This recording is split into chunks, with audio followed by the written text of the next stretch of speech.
Hi viewers. இன்றைக்கி நம்ம RSR ஃபயர்ஸோட thriller அப்படிங்கிற ஒரு 4 இன்ச் ஷெல்லோட டெஸ்டிங் வந்து பார்க்க போகிறோம். இது பார்த்திங்கன்னா ப்ளூ கலரில் ஃபங்க்ஷன் வர மாதிரி கொடுத்துருக்காங்க. ஆர்எஸ்ஆரை பொறுத்த வரைக்கும் என்ன கொடுத்துருக்காங்களோ அதுதான் வரும். பக்காவாக பார்த்திங்கன்னா இருக்கும் அந்த ஃபங்க்ஷன்லாம். எதுவுமே பார்த்திங்கன்னா வெடிக்காமல் போகாது. என்ன போட்டிருக்காங்களோ அது பார்த்திங்கன்னா அக்யூரேட்டாக வந்து இருக்கும்.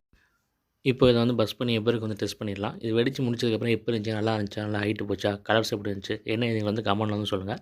தொடர்ந்து கிராக்கர்ஸ் பற்றின வீடியோஸ் பார்க்க நம்ம சேனல் வந்து மறந்தால் சப்ஸ்கிரைப் பண்ணிடுங்க. ஏன்னா நம்ம தொடர்ந்து கிராக்கர்ஸ் பற்றின வீடியோஸ் தான் போட போகிறோம். கிராக்கர்ஸோட ரிவ்யூ, டெஸ்டிங், அன்பாக்சிங், பஸ்டிங் எல்லாமே பார்க்குறதுக்கு மறந்துடாமல் நம்ம சேனல் வந்து சப்ஸ்கிரைப் பண்ணி வச்சுங்க. இப்போ வாங்க இதை பஸ் பண்ணி எப்பருக்கு வந்து டெஸ்ட் பண்ணிடலாம்.